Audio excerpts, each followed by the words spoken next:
irratti keessaa baanaa jechuudha. Hattuu deeggaruun keessan ammoo kuni baay'ee safuu cabsu. Hannarratti nama hate tokko yoo deeggarte safuu cabsite jechuudha. Hattuun hin deeggaramtu. Haqa namaa yoo rabbisiin dhiisina qeelaa guyyaa qiyaamaatitti itti gaafatamtaa jechuudha. Isii tana dubbii murtii guutoo ajandaa kophatti of danda'edha. Ajandaa kophatti of danda'edha. Itoophiyaa keessa seerri hin jiru jedhee amanaa jechuudha. Waa'ee murtii guutoo irra yoo na gaafatte alternatiivii gaafii gabaabduu si deebisu Itoophiyaa keessa seerri hin jiru, ittiin bulmaanni hin jiru. Ati namni naannoo kee jiru fira kee ta'ee maatii kee ta'e keessa abbaan qabeenyaa wayii yoo jiraate mallaquma itti si doorsisanii nama kana mallaqumaan qabanii jechuudha. Nama birrii 500,000 namarraa fudhate akkamitti poolisiin to'achuu dadhaba? Mee abbaan qabeenya sanii miskiina haa ta'u seeratti himatee ragaa baankii hunda dhiyeesse maaliif seerri hin jirre? Biyya seerri hin jirre keessatti jaartii teellee sirraa fudhatan. Maatii kee guutuu sirraa fudhatan qabeenya kee qofaa miti. Isii tan ammoo seera Itoophiyaa akka biyyattii seerri hin jirre dhugaan jiru faaktii sitti himaa jirra jechuudha. Waa'ee hanna murtii guutoo irratti. Tan asumatti sii cufa.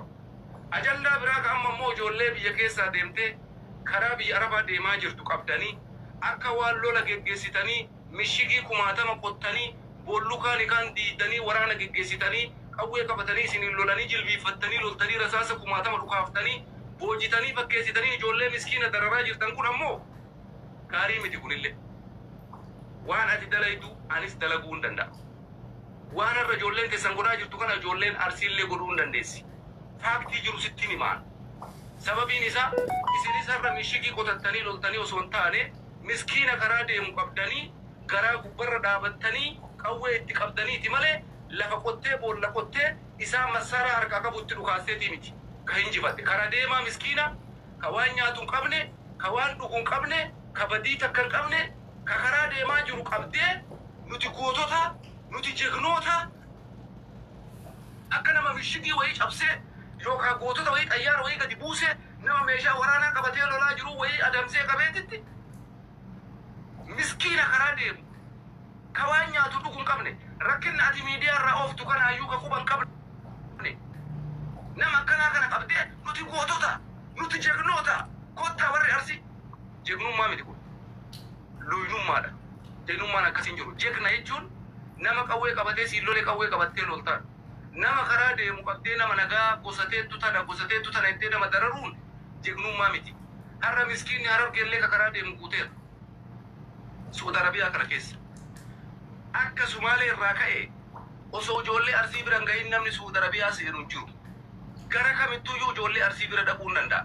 Ijoollee Arsii gaara keessa jiran ta'ee akkuma har'a ijoolleen Harargee miskiina karaa deemu ijoollee qabdanii taphattan kanatti miskiinni Harargee karaa deemu Arsii harka bu'uu hin danda'a. Gaafa kana uummanni Arsiillee qawwee itti qabee gootummaa isinitti argisiifna. Akkana gooti ijoolleen Arsii isiniin jedhee isinitti geerrara. Kuni faayyaalummaa, wallaalummaa, jazbummaadha. Gootummaallee isinitti hin fakkaatin kun. Ilmi ati dararaa jirtu obboleessa keeti. Ilma Oromooti. Maasirraa balleessee maasi godhee dararta. Sigala. Kanaaf jecha ijoollee miskiina karaa deemtu nyaachistee obaastee abboo rabbi karaa nagaa isinaa oofu bakka deemuu barbaaddan gaya yoo Harargee taatellee ilma Arsii tokko nyaachistee obaastee geggeessuu qabda. Yoo ilma Arsii tokkollee taate ilma Harargee tokko nyaachistee obaastee geggeessuu qabda malee miskiina karaa deemu qabdee anaa harka qullaa jiru fakkeenyaaf kuni mataan isaa looyinummaadha bara. Nama tokko meeshaa waraanaa harkaan qabne qabdee harka duubatti hiitee qawwee qabattee irra dhaabachuun kuni maal agarsiisa? Wallaalummaadha jechuudha. Gootummaallee miti. Gootummaa jechuun ati dirree waraanaa dhaabattee waraana qawwee qabatee siin lolaa jiru.